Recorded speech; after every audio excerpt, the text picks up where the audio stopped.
Good afternoon again. I am Bernard Jennings, and I will have the distinction of introducing our keynote speaker, who is someone that is vitally important to our community as it relates to education. And I want to tell you a little about her, and Dr. Sandelises, if I say anything out of order, just correct me, please. Dr. Sandra Brookings Sandelises, Chief Executive Officer, has spent more than 30 years focusing on building high-quality teaching and learning to help students excel, including her tenure as Chief Academic Officer for Baltimore City Public Schools from 2010 until 2013.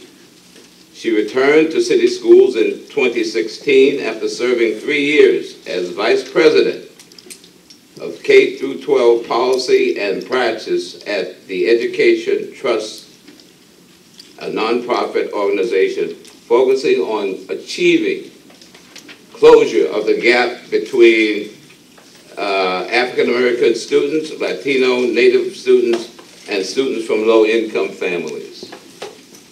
Dr. Sandelises first came to City Schools in 2010 from Boston, where she was the assistant superintendent for a project of 23 pilot schools on broad autonomy and the track record of successfully meeting student needs and improving achievement of low-income students, particularly students of color. God knows she has a lot to do here in Baltimore. Prior to holding the pilot schools post, she was assistant superintendent for teaching, learning, and professional development in Boston. Dr. Sandelises began her career in education as a director of professional development and teacher placement with Teach America in New York. She then served as a teacher and curriculum specialist at the Cater School, a year-round school in Brooklyn, where she oversaw the founding of the middle school. Before joining Boston Public Schools, Dr. Sandelises lectured in urban education for 2 years at Harvard University and spent 6 years as a senior associate with focus on Results, Inc., where she coached superintendents and trained school leaders in 5 urban districts. Prior to that, she served as executive superintendent and trained school teachers in 5 urban districts. Prior to that, she served, as executive superintendent. Well, it's written twice here, so somebody messed it up. I didn't do it, doctor, please. Throughout her career as an educator, academic, and administrator, Dr. Sandelises has steadfastly in her belief that excellence in education is achievable at scale. Again, we need you in Baltimore. Our students have the same capacity for success as any other students, she says. We must communicate and demonstrate that our complete confidence in the capacity by charting a pathway to success for each individual child. The real challenge is ours, educators, to hold ourselves and our students accountable for their achievement. Dr. Sandelises is a Phi Beta Kappa graduate of Brown University. She holds a master's degree in education administration from Columbia University and a doctorate in education and planning from Harvard University. She's lived in Baltimore with her husband and 3 daughters since 2010.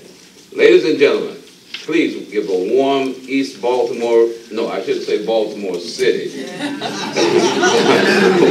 welcome to Dr.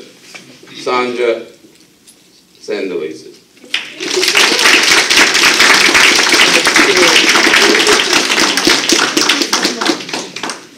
Well, everyone, and thank you. It's funny, the longer it gets when people read what you've done, I think it's a signal of how much older I'm getting year to year. So I encourage people to only give 1 or 2 key points and, keep moving. But thank you very much for the wonderful introduction. And thank you all for having me here today. It's wonderful to have a mixed group, and Councilman Stokes let me know that we've got a real diverse group here today. So my plan, if it's all right with you, is to give you a little overview of where I think we are in education and education in the city. A little bit, I'm assuming that's why you wanted the head of the school system to come in and be able to speak with you today. But then also, I have found that some of the most interesting topics lie with the folks in the room. And so to give you a chance as well to ask some questions at the end. So I'll try to leave a little bit of time there for that, if that makes sense to everybody, does it? Okay, good. And it means I have to be incredibly compelling because you all have just finished lunch, and there is nothing like coming in after I have eaten and needing to focus. So I'm going to do my best. I'll tell a couple jokes in the middle if I need to keep folks engaged, okay?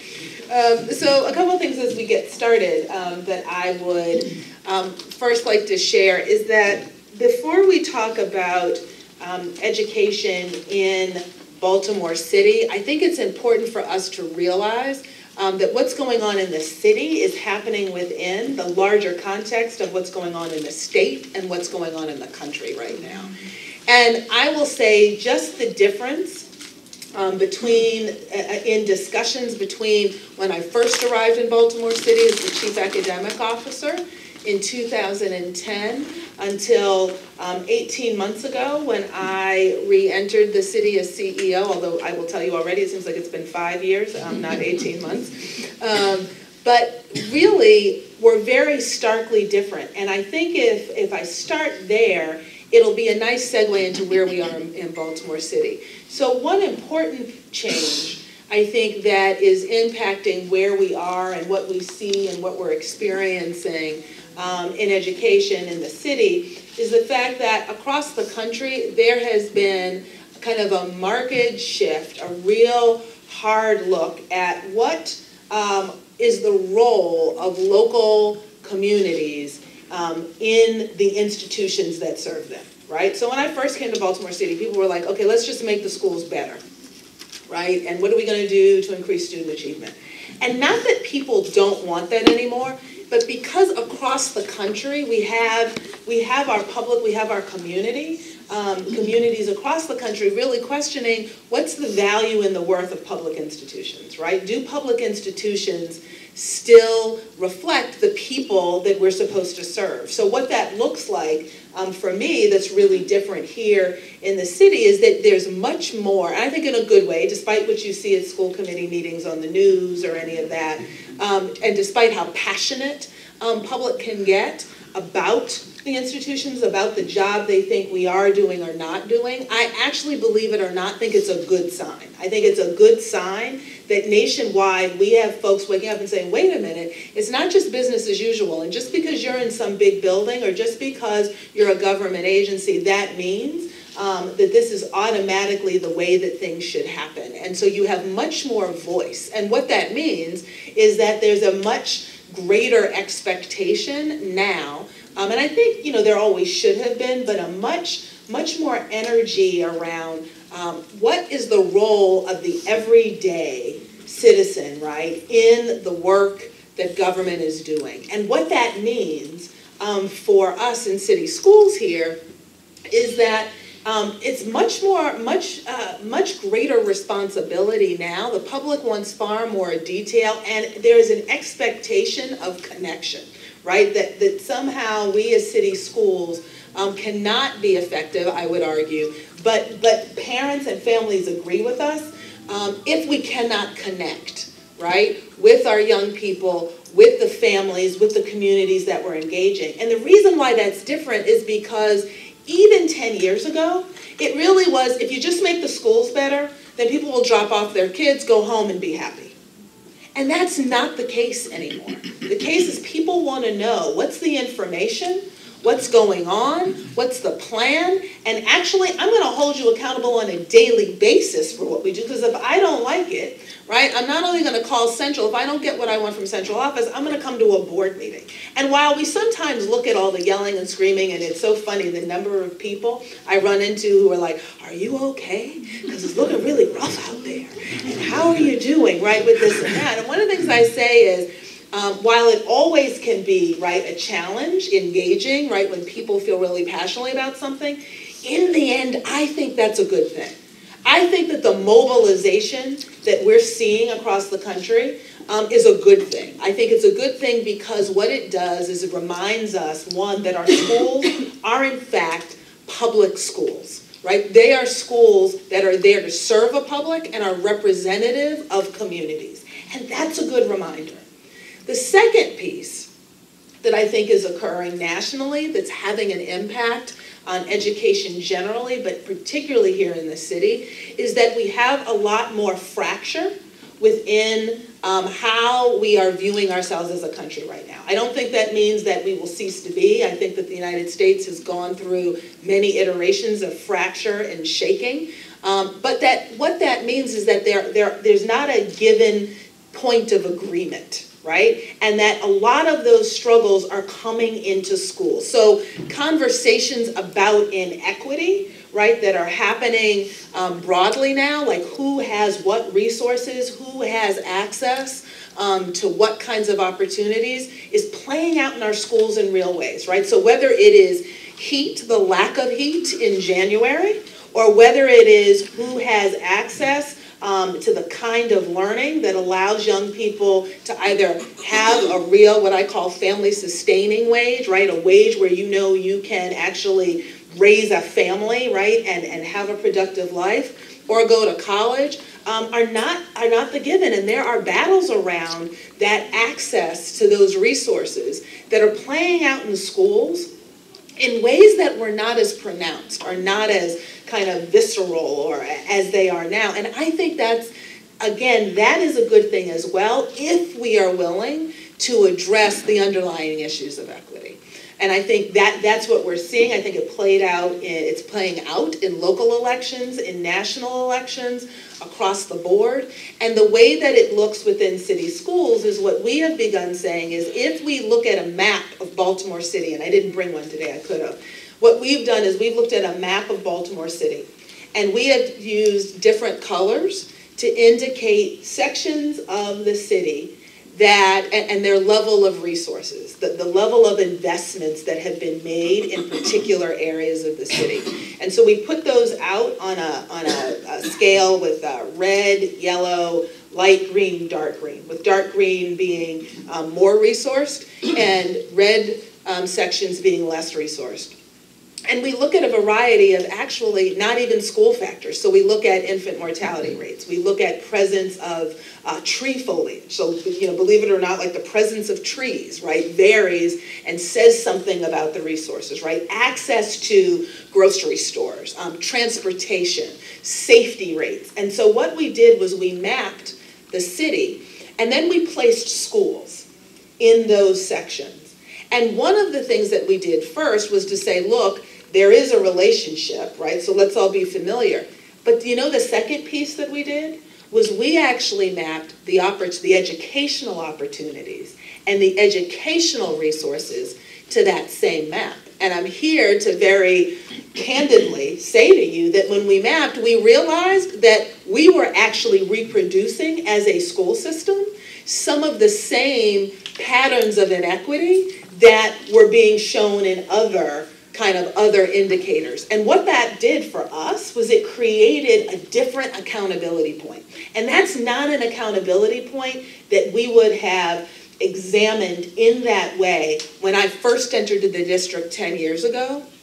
That is now how we look. And so let me give you an example. So one of the things that the district's done a lot of work in is gifted and advanced learning sites, right? We really beefed that up. They're in certain programs in certain schools. Well, now, before we get ready to place a new gifted and advanced learning site, we put it on that map. And when we first mapped out where gifted and advanced learning sites were across the city, they unfortunately showed some of the same resourcing that we saw when we saw access to transportation, when we saw access to supermarkets, when we saw access to, easy access to libraries, right? So we did that, and what we've done, the way that it's changed our work, is now when we go to chart our plan for where we're going to build out gifted and advanced learning sites, we now look and we say, where are the sections in the city where it's red? And if you remember what I said before, red would be the under-resourced areas.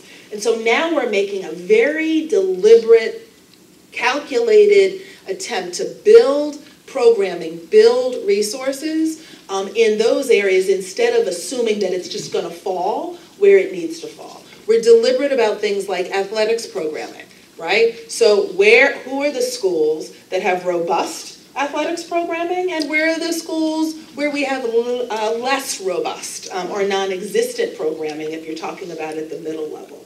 And so this national discussion about equity has really drilled down for us in the everyday way that we work.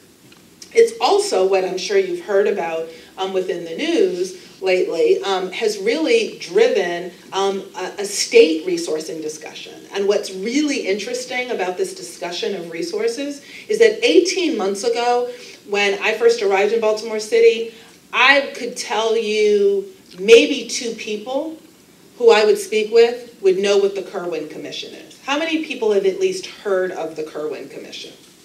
Okay. This would not have been the case 18 months ago. For those of you who don't know, so that you now, and so we can have everybody raise their hand in the room, the Kirwan Commission is the group that will determine the next state school funding formula. And they were looking and have been looking at what constitutes a 21st century education for all young people in the state of Maryland, but the little fine detail 18 months ago that some people just bypassed was they're also going to determine how schools get funded across the state. Now that people know, and it's a credit to the citizens of Baltimore City, the more people that learn about the Kirwan Commission and have learned about it over the 18 months, what was supposed to just be a nice committee to make recommendations about, what we think that schools in Maryland should do has now become a mobilizing force around the fairness and the equity of state funding. And so this question of equity that's playing out across the country is having a direct impact on how we are doing our work and how we are judging our success.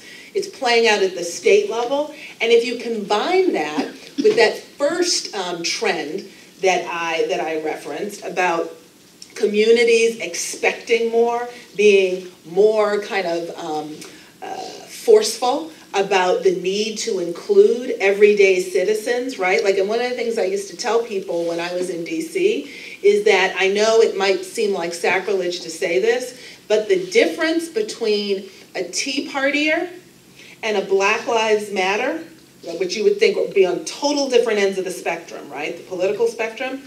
You know what actually makes those closer than some of the people in the middle?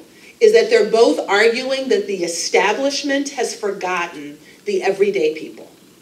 And so part of how this plays out in the work of schools is that we can no longer just say, give us your kids, trust us that we're going to do this work. What communities, I think, are rightly demanding is, we want to know and be part of what you're planning, and we want to know how you're doing in this area of equity. And so those 2 national trends, we are feeling very, very clearly right now, I would say, in Baltimore City schools. One more thing that I will shift to for a little bit. So you say, well, okay, Sonia, now that you know all of this is happening contextually, what's shifting in city schools as a result of this? Well, a lot of that is contained in what we are calling our blueprint. And I should have brought copies for you today. Forgive me, I didn't, but we'll make sure you get some if you want. And really what our blueprint for success is saying is that based on feedback we heard from young people, based on feedback we heard from families, from communities, from where we know our young people need to be and how far we have to go, we've identified 3 priority areas. And my rationale for that is neuroscience, brain science tells us the human brain cannot get good at 50 things at once, right? It maxes. And we know also from the organizational literature that what really distinguishes high-performing, one of the factors that distinguishes high-performing institutions is their ability to focus and go deep in areas of specialty. So what we have said is we're not going to try to get good at everything at once. There's a lot we're responsible for doing, but we're going to pick 3 that we're going to go deeply with. And those 3 reflect what we've heard back from young people and from the larger community. The first is really focusing on the wholeness of our kids. And the fact that I hear over and over again from young people, from parents, I am more than just a test score. I am more than just my reading and my math, right? I am a human being that likes art. And my favorite example in this is a high school student, young man, who said to me in one of my visits to a high school, look, I get I got to do algebra. Like, I get you guys like need me to do this algebra thing. But I actually love art, right? And art is what makes me come to school.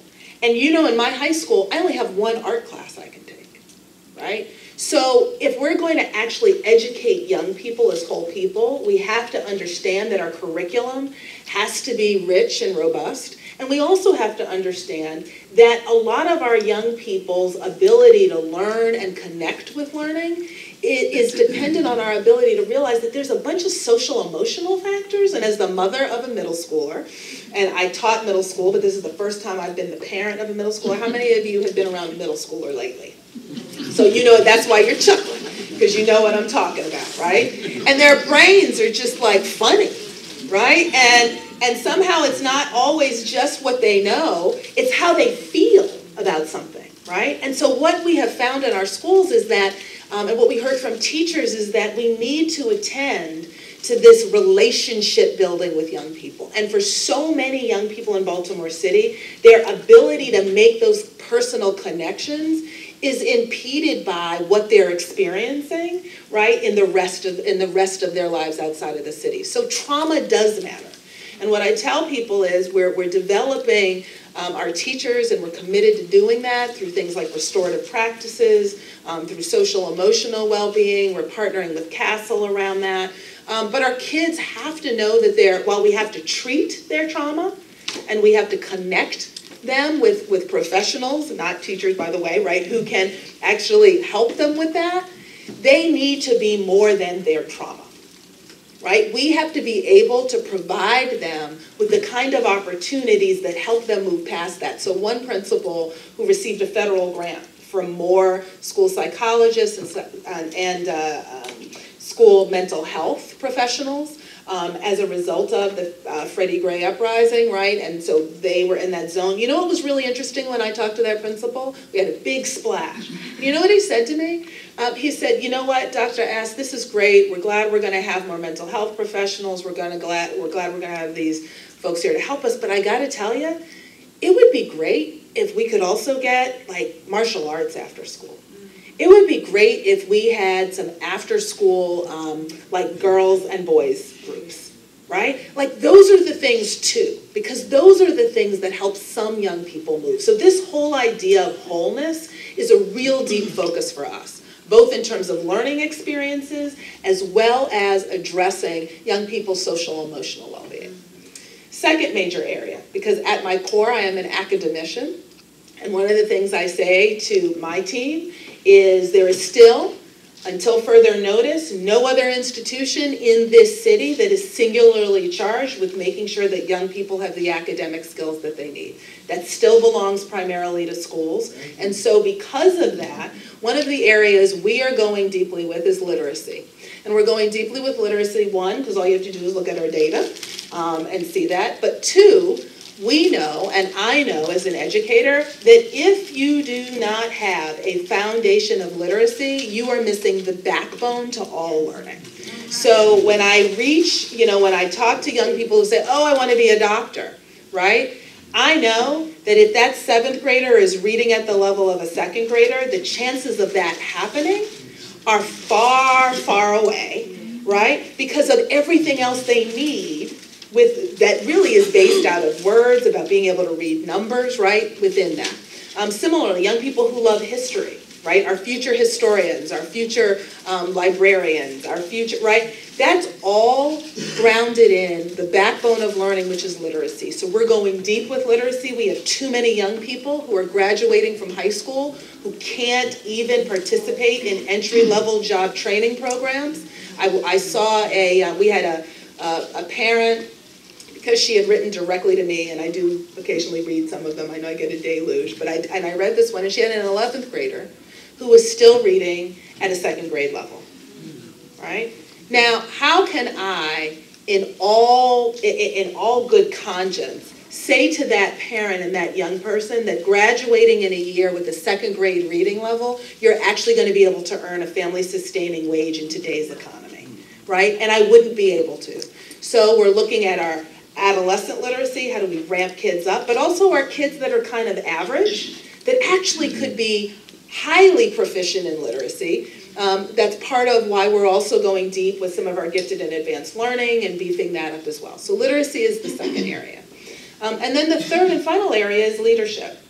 Because what we know is that our young people are not going to be able to attain the level that we need them to if the adults that are charged with teaching them, with leading schools, and frankly serving them from central office, are not the most excellent leaders that they can be. And I have a saying that's called, don't lead from your title, lead from your space, which means that everybody can lead, maybe I'm just thinking.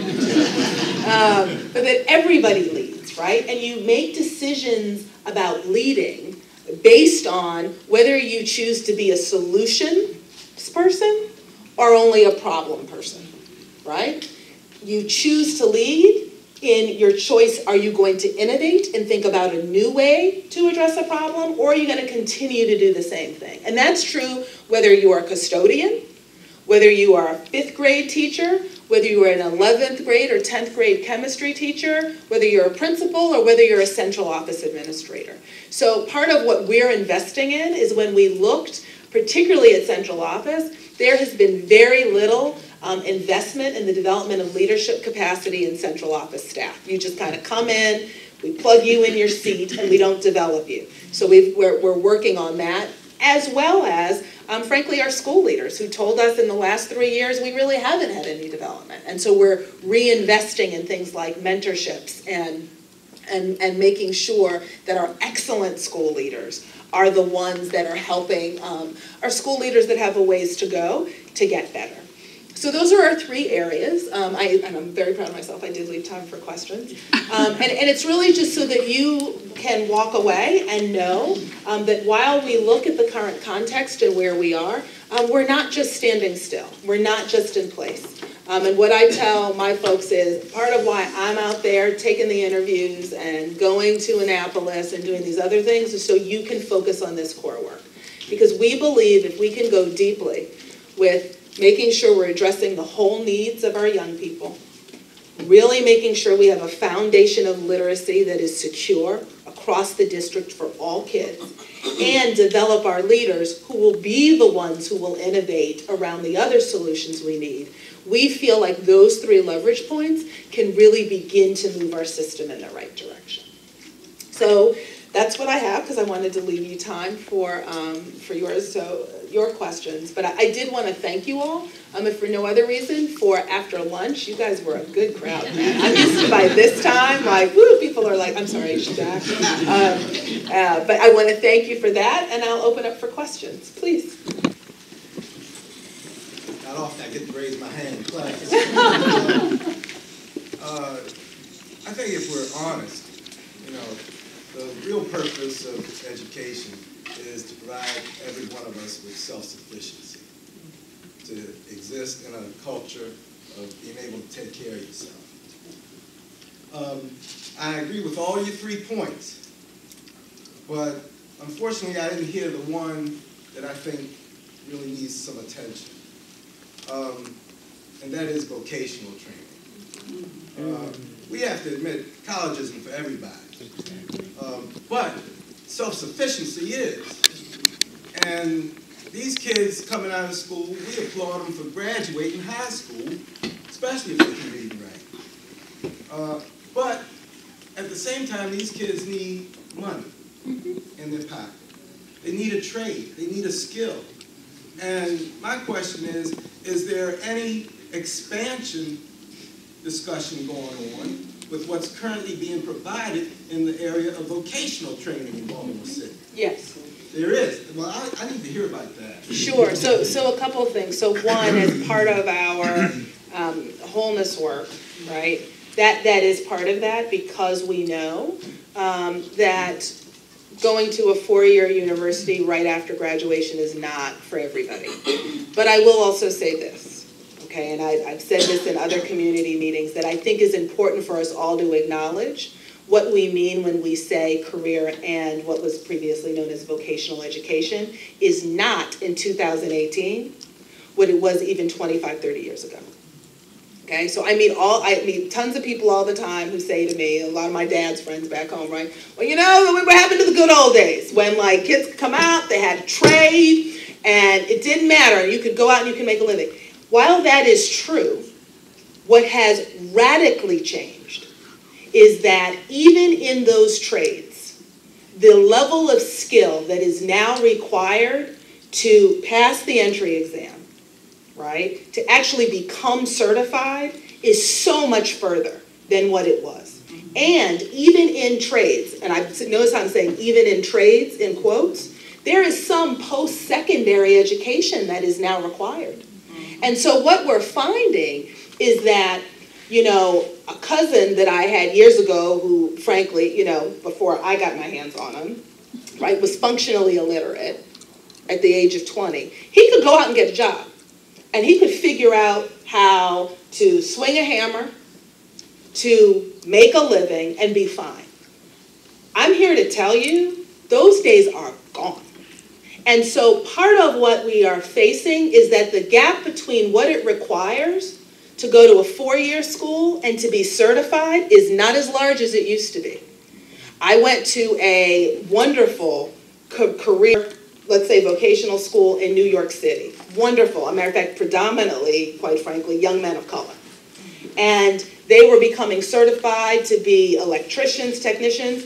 Let me tell you, that circuitry design, it is not the same. Before, you could have, you know, you could know where stuff went. They were programming computers. They were designing circuit patterns. And many of them came in thinking, I don't do school well, so let me come here. And many of them had to go back and do remedial math and remedial language because what is considered the level of math now that is required to become certified as an electrician is closer to Algebra 1 and a little bit of geometry than it ever was before.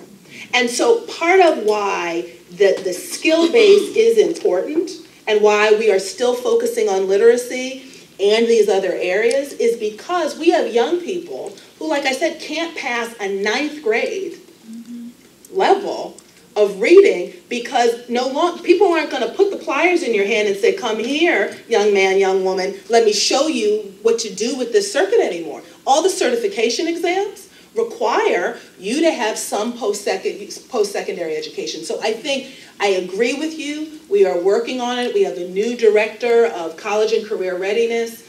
We are partnering with our lovely colleagues at BCCC, right, around certification programs. We're having conversations about which programs do we need that our young people are interested in that match Baltimore City industries, that don't require a 4-year degree, but do require some additional training. So you're absolutely spot on. We're looking at that. I just need the community to understand. Gone are the days where we say to kids, baby, it's okay if you don't do school really well. We're going to get you a job and you're going to walk off with $45,000 a year. Those days are gone. And they're not coming back. And all of the wealth disparity is showing us that that is the case. And so while no, not everybody has to take AP Calculus, BC, and I'm okay with that, these discussions about you don't need algebra or geometry are gone. Because those young men I saw in DC, those circuit patterns were, to put it, colloquially, were no joke.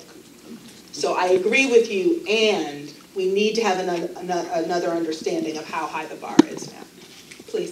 That was proven to me by my grandson, the one that's 13 years old. Yeah. He passed the entrance Cisco test. Nice. And many of the adults can't pass it. Exactly. And that's another great example. Cisco, you get that certification.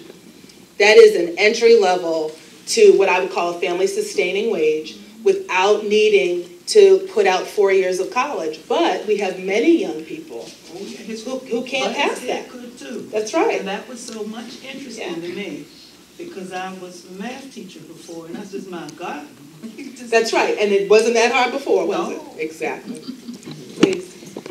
So, my daughter actually has dyslexia, and I ended up becoming trained and going through the Dyslexia Institute and had to volunteer. Well, I volunteered back in the Baltimore City school systems to help a student with dyslexia. And learned and saw so many kids. I mean, they don't even look at dyslexia now as being a diagnosis or a problem. And I think many, many kids get lost. There's so many talented, gifted young children that have to learn differently, and they get lost in the shuffle. So I'm wondering, are we looking also at the teachers who are able to provide specialized learning so these kids don't get lost in the shuffle? You know, I had to change schools for my daughter to make sure she had the right support systems. She has now a 3.9 average in high school, and because I was able to afford the support, she got what she needed. And she is so talented and gifted. And I think so many of our kids in the city school systems, because of all the other stuff that they're dealing with, many of them come from families or adults who've been users, you know, in substance use. And their learning is different and has to be approached differently in the classrooms. No, and I couldn't agree with you more, Maverick. We've had advocates from the Maryland Dyslexia, I think, Association, if I get their name right, you know, who have said the same thing specifically about dyslexia. So many kids. And I will say this, right, that when people talk about resources, and, you know, look, there are places you could come tomorrow, right, and help us find efficiencies. But at some point, it requires resources to be able to have the specialists. So there are schools that I go to where every young person is screened, right?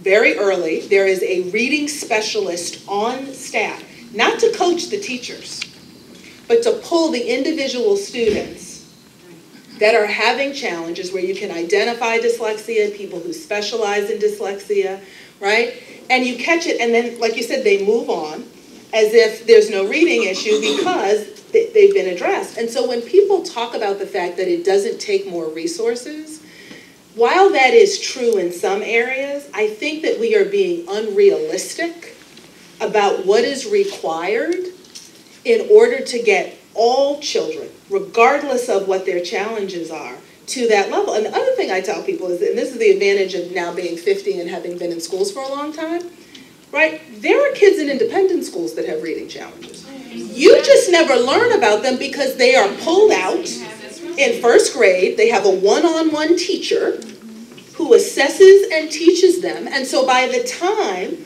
they get to third grade, hey, it's been solved. I'm not behind in reading. But people don't look at what was required. And that's a reading specialist, by the way. That's not pulling an additional second grade teacher. That's pulling someone with a master's degree in reading disabilities, right? Somebody who understands how to identify. So I would just say I agree with you. But I go to schools now who, because of budget cuts, don't even have a literacy specialist to coach the teachers, let alone pull kids out of the class. So I agree that there's a whole lot more, and I have never said, I won't say it here, and nobody could ever say I've said it publicly, that there aren't things we can be doing more efficiently, but I think we are living in a dream world if we think that all of this just magically happens with one great teacher in front of a class of 25 to 30 kids. It's not true. And again, if you look at the resources across different types of schools, we will see that that's not the case. But I agree with you. Please. Oh, so how about if we do, because I know we wanted to end, I'll do the last three. 1, 2, 3. Is that okay? Thank you. Sorry, Dr. May. Quick question. The map that you referred to earlier and the one perhaps you just alluded to, is that something that's available electronically on the school board or school? You know what, let me site? check. We did have it up at once, and we've had it as part of other board presentations, but you know, that's actually a good question. I don't know if it's up yet, but if you call our communications department or you want to send me an email, we'll pass it out, but that's a great point. We actually probably should have it posted in a way that everybody can see. It's a great point. A follow-up on her question. Has that map been used or shared with other city agencies like the Department of Planning, et cetera? That's a great question. So I do know that the health department has their own. I mean, public health is so much further ahead than education is. So I know Dr. Wen has similar maps. I don't know if we have just one that contains it all. I know that the mayor, in a cabinet meeting, I know that we have some that were mapped out for safety, when we, for our safety kind of morning meetings. But it's a great question of whether we have it across, and it actually is a great idea to have one that we would all consistently use to be able to map it, but it's a great question. I think we have variations, but not using the exact same one. It's a great question. Well, I'm in the same family of questions, because I'm wondering if, as you develop your maps and your strategic thinking, you're coordinating with housing and community development. The city has neighborhood revitalization strategies, and education needs to be a key part of them. And in my 35 years of doing that kind of thing, there's never been any coordination at all. And it would be immensely helpful if there were. No, you are absolutely right. I would say that I think this mayor has prioritized it in ways that I had not experienced before being in the city, but it is still nowhere close to where it should be or it could be. I think we're at the beginnings of it. Mr. Haberman and I have, had conversations around housing. I think there are certain projects in the city, particular housing, initiatives that we're looking at it. The 21st Century Schools is a no-brainer. And we've done a bit around that. So for some of the new 21st Century Schools, which are the brand new school buildings we're building, we've partnered with the city to clear some of the vacant lots in other areas to build out. But I think the kind of robustness that your question is implying, I would say we still have a ways to go. I do also know that in looking at enrollment trends, so we have an enrollment task force with different agencies and private companies and others to take a look at how we can build our enrollment. This question has come up there too, right? So we have, and a great example of this is Cecil Elementary School, right?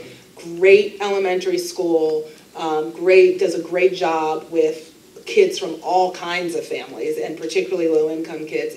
But it's not in an area of the city that initially was growing, right? It's there. So one of the things that we've kind of worked with partners to flip the switch around, and I have to give Live Baltimore a lot of credit on this one, is to say, well, wait, we have a great school. Why wouldn't we plan some of the building? Why wouldn't we plan some of the community revitalization in housing around a great school that's been kind of a quiet secret, a well-kept secret in the district? Now, in defense of some of my housing colleagues and others, what that requires is also stability on the part of the school district, right? It means then part of why Cecil has been great is because it had the same principal for a number of years, and the new principal was the former assistant principal, right? So there's a continuity of excellence, and so I think they need some guarantee from us that we're going to keep that school a high-functioning school, right, and a highly sought-after school. But Cecil's a great example of where I think we're beginning to have that conversation of can we use schools as the hub of the community and as the draw of the community? So we have places where it's happening, but you are absolutely right in terms of it really needs to be how we think about urban planning in general. So, does that answer your question? We're probably not where you want us to be, but we've got glimmers of hope. As a matter of fact, Pat Handel and Michael Braverman and I walked around Cecil Elementary this morning. Oh, good, And see? it was There you go. interesting to see that in the last week, all of the tree wells around the school, which were concreted over many years ago, have been opened up. And Michael didn't know why. Isn't that something? So somebody's doing that. That's exactly right. But there's not coordination. That's right. Well, and what's really interesting about that is, again, it goes back to what I think is good about this national trend of communities pushing back on the institutions that serve them, right? Is this is working for us, right? This school is working for us as a community. Now, you, agencies, you, government, right? Respond to what we have connected with instead of making us connect to what you want us to connect to. And so somebody pulling up the concrete to make things look nice says to me, there's somebody there. What is that? Somebody there says this place should have more greenery, right? This place should have more trees, and I think it points to the power of what you're saying. That's right. Dr. Sanders, I just want to say wonderful Thank you, Dr. presentation. I'm so glad I came. But I just wanted to make sure, many of you probably know this, and some may not, that there's a program called the Mayor Scholars Program. And it started with Mayor Pugh. She introduced it in her anti-violence reduction plan over the summer. And make a long story short, for any 2018 graduate of Baltimore City Public Schools, the 44 high schools they're in, will have free tuition at Baltimore City Community College. And then for those who graduate from Baltimore City Community College, in 2 years get their associate degree, Coppin State University has come to the table to say their junior and senior years will be paid. So a student can, from this 2018 and years beyond, we're certainly hoping that tuition to Baltimore City Community College and at least Coppin State University, there may be other similar institutions that may come to the table as well. But it's just a wonderful collaboration. I've been in community college leadership for now 31 years, and this has the potential of being the best collaboration partnership I've ever been involved in. I'm Gordon May, Baltimore City Community College President and CEO. Thank you very much. No, and thank you, Dr.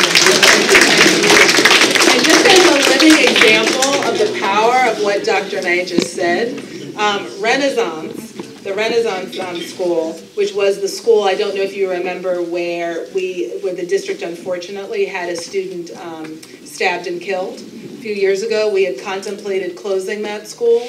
And then we had partners like the Ravens step in, did a complete renovation. We have partners now that are working with us, and we, including Baltimore City Community College, University of Maryland School of Social Work, and now that is a school, keep this in mind, that we were getting ready to close, that had a student murdered, and we now know, which I found out last week, we will have 30 young people from that school as seniors who will be applying for that scholarship this year, right? So it just goes to show the power of something like that. So thank you.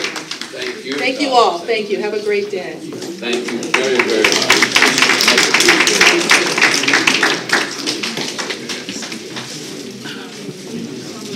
That was an inspiring speech. And just before I asked the president to come up and close, Dr. Santelises mentioned that Baltimore City is an extension of the state and the country.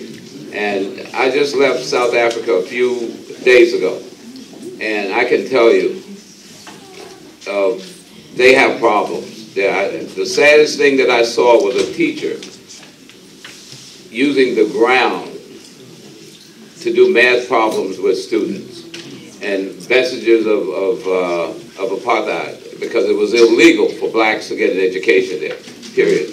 So we're not that bad, but it's sad to know that we need to invest more in education, and we have the resources to do it. Over there, they have the resources, but they go to diamonds, gold, and make money in other ways, and none of it ever reaches the people. So it's pitiful to see that. And we don't want Baltimore, the state, or our country to become like that in terms of the disparity between the haves and the have-nots. So thank you very much. I'd like to introduce, once again, Peter Handel, who wants to wrap up. Thank you, everybody, for coming. And Dr. Santelises, thank you very much for coming. As I just said to you, you live in a very complex world, I must say. And when you were talking about literacy and reading, as everybody knows, this is the 200th birthday for Frederick Douglass, and we're doing a little bit of reading about him. And when he was learning to read and self-taught, teaching himself, he had, it was amazing to me, the slave owner's wife was helping him go through. You all know that. I mean, I didn't know that. I'm embarrassed, which I thought was really impressive. So I was fast-forwarding from that years and years ago, centuries ago, to today, and listening to what you're talking about, and it really is a different world, and we have made a lot of progress. But we're not there by any means, not anywhere near where we need to be. So really, thank you. You're a very busy person for taking the time out to come here, and we really do appreciate that again. Thank you. Thank you, everybody. Thank you. Thank you.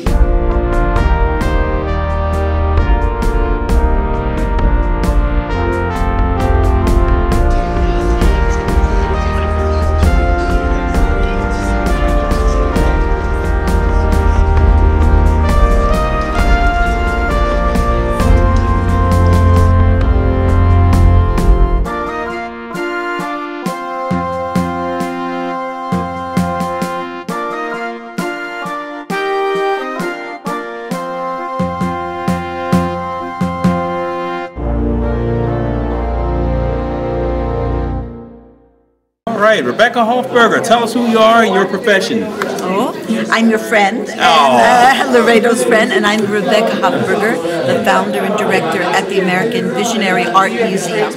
All righty, and of course, how long have you been aware of this complex? I've been aware of this complex probably for 18 years. Mm-hmm. And what is your opinion of the impact it has made on this community?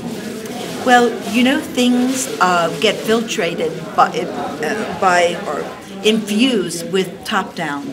And when you have two people who care as passionately about people as you do have in Peter and Pat Handel, it reverberates out. And I'm not a fan of kind of any token program for Black History Month. But the quality and the sincerity of what they do year in and year out is really a class of its own. All right, talk about some of the various programs you've attended here. Oh, I've gone to, I would probably think 10 of them in the last year, you know, a few years since almost the beginning of these programs. It's not always oriented because we're in a we're in a courthouse to law. It can be other historical aspects, but also contemporary ones. Black entrepreneurship, great Black inventors, CEOs have been highlighted, so that young people and our peers can go, oh my gosh, we had no idea whatsoever that such quality, new businesses were being birthed right here in Baltimore. On a scale of 1 to 10, how would you rate J4P Associates' impact on the community? 11. That makes math to me. That makes good math sense to me. Well, I know you're the math wizard for sure. Oh, I try. I'm enjoying talking to you, but I can also hear everybody else talking too, which is okay because we're in a room full of people. Just after the big event, yes. We had the Judge Barbera and of course Dwight Pettit discussing the evolution of the justice and legal systems that have helped civil rights to progress here in this state and in this nation. Well, with Mr. Pettit, you rarely meet one person who embodies winning a suit while still a student, and winning it then for his father, and doing so in Hartford County. If you noticed, he said that the court case was seen in Elkton. Well, what's near Elkton? The national headquarters for the KKK. Oh no, I didn't know Rising that. Sun, I didn't know that. Oh, absolutely. The Grand Wizard is always based in Rising Sun. And the fact, the braveness for them to take a stand on that level, where they were geographically, let alone any time in America, it was a privilege to hear them both. Just caring, good people. My concern is have we lost ground if you consider that more black people are incarcerated today than when both of our speakers today began their careers. And that's not to diminish the care and the passion for justice that they have, but for the young people coming up, it's pretty frightening. Judge Barbera said that she felt that the reason for that incarceration of more black males was the drug war, the war on drugs. The punishments were not in proportion to the crimes, and there was a shift of giving light sentences to those who were not of the African American persuasion, lighter sentences, and those who were, of course, got the hammer laid on them.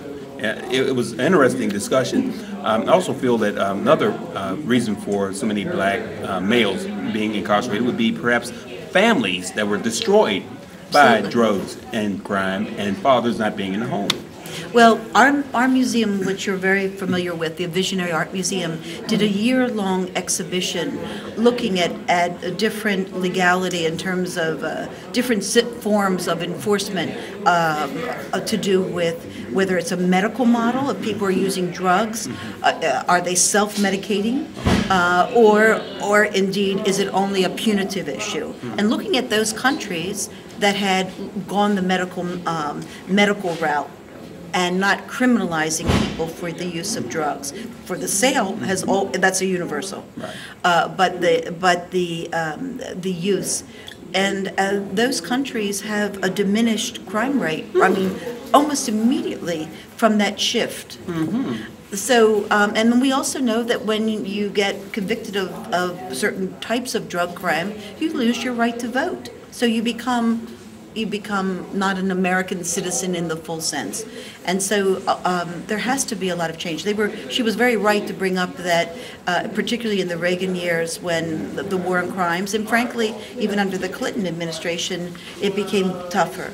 And we're seeing, I think, the for-profit jail system is really bad stuff, because a job of a for-profit a company is to get bigger and bigger and bigger. And who could be better than docile, drug users? That's where you saw that Kids for Cash stuff that went to the extreme. For jaywalking, they were putting kids, in jail for, and this neighborhood is palpably better because they're here.